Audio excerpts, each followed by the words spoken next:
Hello lovelies. I was thinking last week about feeling overwhelmed and the need to sort of recapture your joy, to re-find your joy sometimes if you do find yourself in a place where you're feeling very overwhelmed, particularly if it's that you're working towards things that you're really passionate about, but then you find yourself feeling stressed and overwhelmed by those things and you start questioning yourself. And then I was watching a video by Carrie of Happy Fish Tarot about resistance, and I started to realise that I think all of these things are all tied up together for me. So Carrie's video, I'll link it in the description box below, was a very interesting video just touching on the subject of resistance when it comes to really doing anything that changes you, that is going to develop you or move you in a direction that you want to go in. But she was kind of particularly talking about creative endeavours, and I think that is probably the area where this happens most often for people. But it can also happen with a meditation practice and spiritual practice. I think that can be an issue for people as well. So she was talking about a book that she'd read and giving a few tips on how she deals with her problems with resistance and things like that, which was very interesting. Resistance is very definitely something I struggle with a lot, and I would be surprised if anyone who does creative things and who has a spiritual practice, I would be surprised if they've never encountered any resistance at all, because resistance is basically just the really natural reaction of a human being to change. Any sort of internal change or indeed external change, but particularly anything that requires you to you know, flex your creative muscles in a different way, just get out of your box and sort of, yeah, just change your inner landscape. Basically, the mind doesn't really like to do this. It's your brain likes things to stay the same. It likes things to be predictable, and it just doesn't really like things to go off the beaten track or to become unpredictable or strange, because obviously it's a self-preservation thing. Your mind kind of knows how things work. These are the patterns that we're in. This is how things go. And whenever anything comes in and starts to sort of change things up, if you're trying to become happier, if you're trying to create better habits, if you're trying to create a spiritual practice, meditation habit, a creative habit, all of these things actually literally change the neural pathways in your brain. When you're doing different tasks and using different parts of your mind, different neural paths are firing in your brain, and the more you do something, the more those paths fire, and essentially you just kind of dig in grooves in your brain. So those parts of your brain it becomes easier and easier for them to function in that way. And then the ones that you don't work on at all, so say you don't use a language for 10 years, those parts of those connections in your brain will weaken, and it'll be harder for you to go back to that thing. You definitely can go back to it, and it's easier to pick up where you left off because you already created those neural pathways. So essentially every time you start doing something new, whether it's creative or a habit or anything that requires your brain to function in ways that it usually doesn't, not only is your psyche kind of going, oh no, this is different, this is weird, I don't want change, we don't want change, because your psyche just likes to do that, but also physically your brain actually has to alter. It has to work in ways that it's not used to working in. And that's just a little bit difficult. So that's one of the reasons I think as well why the psyche sort of freaks out at change. So there are a lot of really obvious reasons for resistance, and I think knowing that is probably the first step towards moving past resistance. I mentioned in, I think it was the Lunasa vlog, that I've been feeling quite overwhelmed recently, and this has started to sort of improve now over the past couple of weeks, because I realised that it was happening, and I sort of stepped in and made a couple of decisions and changes to my routine and things like that. But for a couple of months there, I was really becoming more and more stressed and overwhelmed.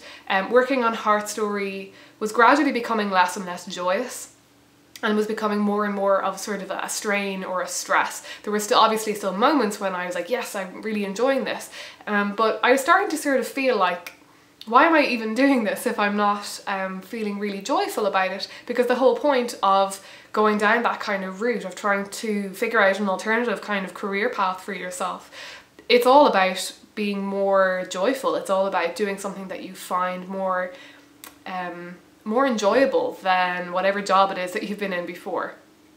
And I started to understand that feeling of overwhelm as actually being a form of resistance.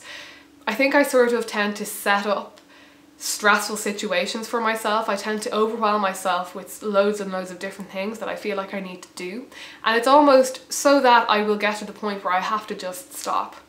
I think this is a pattern that a lot of people get into as well. And I think it probably happens a lot to perfectionists, where it's essentially a form of self-sabotage. So you might think to yourself, okay, I'm a perfectionist and I've just decided that everything has to be done a certain way. If I'm going to be on Facebook, I'm going to post on Facebook 5 times a day, and I'm going to post on my blog like 5 times a week, and all of this stuff is going to happen. And then therefore you inevitably burn out and you reach this point of feeling overwhelmed and you're not enjoying it anymore.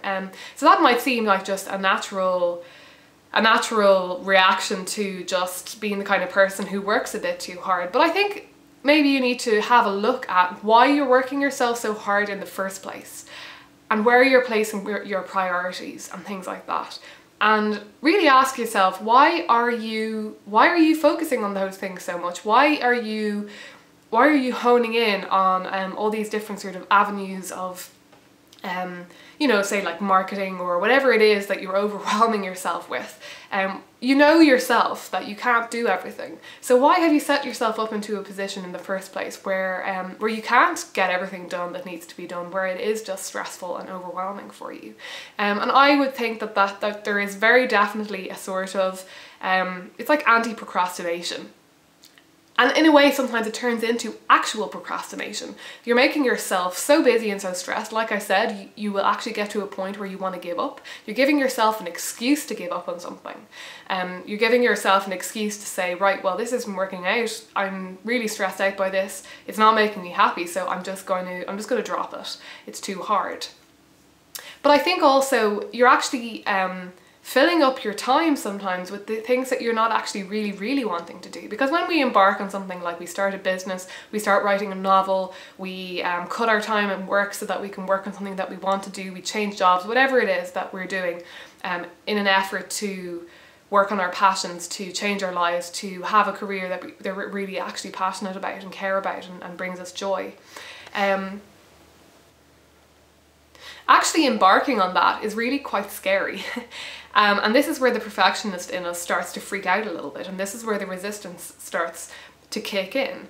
Because if we actually put our all into it, if we actually sit down and pinpoint the things that we most want to do and that we most want to achieve in, and then we go for them wholeheartedly, we might fail. And of course that inner part of your brain that doesn't want change, and a lot kind of allies with that part of your brain that is afraid of failure, and it just sort of tends to create this weird situation where you find that you're spending all your time on, say, Facebook and blog posts, and you're not writing that ebook that you wanted to write. You're not writing your novel because you're, you know, filling up your time with just whatever that procrastination, whatever road that goes down. And the way that you allow that to happen is because you're telling yourself that it's useful, and it is useful. Whatever it is that you're doing, it probably is useful, but it's all about prioritization. And one of the things that I've found helpful in starting to get over that feeling of overwhelm and just that I was losing the joy in what I was doing was getting very clear and very honest with myself about what my priorities actually really are, and what exactly inspired me to go down the routes that I have gone down so far with Heart Story, why I chose to focus on the things that I have focused on so far. And I've started to realise that actually most of what I started out doing with Heart Story wasn't what I really wanted to do. It was only sort of kind of what I wanted to do, or something that was enjoyable, but it wasn't like, it wasn't the final draft, it wasn't the final version. I was sort of holding myself back and saying, well, I'll do this, I'll do tarot readings like this, and I'll set this up, and I'll do that, and I'll do whatever. And then later, when I've succeeded at that, then I can write the books. Then I can, you know, do the more interactive tarot kind of readings that I want to do for people. Then I can mentor people with their spiritual practice. When I feel like I'm more entitled to, I suppose. And I suppose that's a part of it as well, that you feel like you're not entitled to do those things that you really want to do. So you satisfy yourself with doing things that are a little bit further down on your list of priorities. And writing my novel is another thing that is really strangely, whenever I sit down to write a list what I want to do and what my priorities are in life, quite often top of the list again and again it'll be write a novel.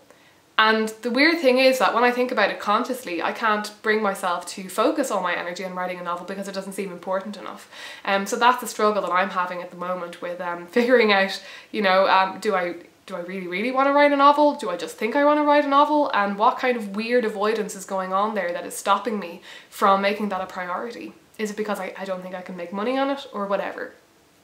So I think really sitting down and getting really clear on your priorities and what you actually really want to do with your day is really important. Like, be really honest and sit down and say, what would I do with my day if I could do anything? If money wasn't an issue and I could just get up in the morning and work on whatever I wanted to do for 8 hours or whatever it is, what would I actually do with those hours? And you might find that the top 5 things on your to-do list for this week do not figure on that list. And I'm not saying that there are not going to be things that you don't particularly want to do and that you just shouldn't do them. I mean, I definitely think if you're building a business, you have to market, you have to do various bits and pieces, but I think it's always worth going back to that list and worth going back to seeing, like, what was the picture, what was the original dream, or what is your dream now? Of course it will have evolved and changed, and that's why I think it's important to go back and do this frequently and not to keep returning to your original list of priorities, because your priorities will change. But yeah, like if you have a Facebook page that you're maintaining, figure out exactly how much time you really want to put into that, and also figure out how you can make it more joyful for you and how you can align it better with your goals and with what you really want to be doing. So yeah, finally, in sort of returning to joy, I've been sort of trying to reclaim all of those things that I really love doing, because I had gotten myself into this overwhelmed state of stress and anxiety about practically everything, which is something I do. I had sort of started to lose the joy in all the things that I was getting so excited about 6 months ago, that I wanted to do with Heart Story and that I just was really enjoying doing for the last couple of years. And I just kind of decided to give myself permission to do the things that brought me joy, even if they didn't really fit in with this week's plan. And also, yeah, to refocus what I'm doing and how I do it in order to bring those things into it. So things like reading other pagans' blogs and writing academically, things like that. They were things that I was putting on the back burner and kind of saying, okay, well, I really like reading more kind of academic material, and I really like writing academic stuff to do with spirituality and the like, but it's just not a high on my priority list because it doesn't fit in right now with what I'm doing with Heart Story. But I found that because I wasn't engaging with that whole thing of the sort of semi-academic kind of thinking about spirituality and spiritual practice is what got me so excited about sharing my spiritual practice in the first place, because that's how I talk, that's how I engage with ideas, generally speaking, is in an academic sense. And that was kind of what got me going with the whole idea anyway of sharing what I was doing with my spiritual practice and thinking about it and hearing other people's ideas. So once I started putting that in the back burner and deciding that wasn't important and that was something I was going to come back to later, I was finding that writing blog posts was becoming more difficult and making videos was becoming more difficult because I wasn't getting inspired. I wasn't going to my muse. I wasn't, exciting myself with all this stuff that actually makes me really excited and happy. So yeah, it's been an interesting journey so far, trying to dig myself out of this sort of shallow hole that I've managed to get myself into over the past couple of months. But a couple of things kind of came together there for me. I realised that that the overwhelm that I'm feeling is actually a form of resistance. And I think once you can pinpoint where your stress and anxiety is coming from and what part of you is causing it to happen, then you're obviously more likely to be able to move past it and change your mentality, change how you see things. And the funny thing is, I could be doing the same thing 2 different weeks. I could be doing the exact same work. I could be, doing the exact same things, same schedule, and feeling completely different about it. It's all about how you what you focus on, and whether, like I say, you allow yourself to do those things that actually really excite you, that you really, really want to do, rather than just going a little further down on the list and saying, but no, these things are more important because, I don't know, some part of my brain said so. I hope that made a bit of sense. I think I'll be talking about this a little bit more because it is something that I am struggling with right now. Stress and anxiety is something that I have struggled with ever since, well, I don't know, probably all my life, but particularly since university. It kicked in a big way for me in my undergraduate, and it stopped me from really enjoying my undergraduate degree as much as I should have, because I was doing subjects that I loved. I was studying English literature, and I just never got into it in the way that I could have, because I just allowed myself to be stressed and overwhelmed, and again allowed myself to go down that rabbit hole of doing all this extra work that wasn't bringing me any joy, rather than just honing in on those things that were actually exciting to me and interesting to me. You know, I was like determined that I would read all the books and do well on all the courses, rather than honing in on, say, one particular area that really interested me and just going away and focusing on that to the detriment maybe of, you know, the other books that we were studying on that course or whatever. I still did very well in my degree. Maybe I would have done better, maybe I wouldn't have if I had taken that attitude, but I certainly would have been happier, and that's the most important thing. So I'll leave it there for the moment, guys, and I will talk to you again soon. I hope that if you are feeling stressed or anxious, that this will be in some way helpful to you, especially if you're feeling stressed or anxious about something that you supposedly love. Maybe try some of the techniques that I have tried and see if they work out for you.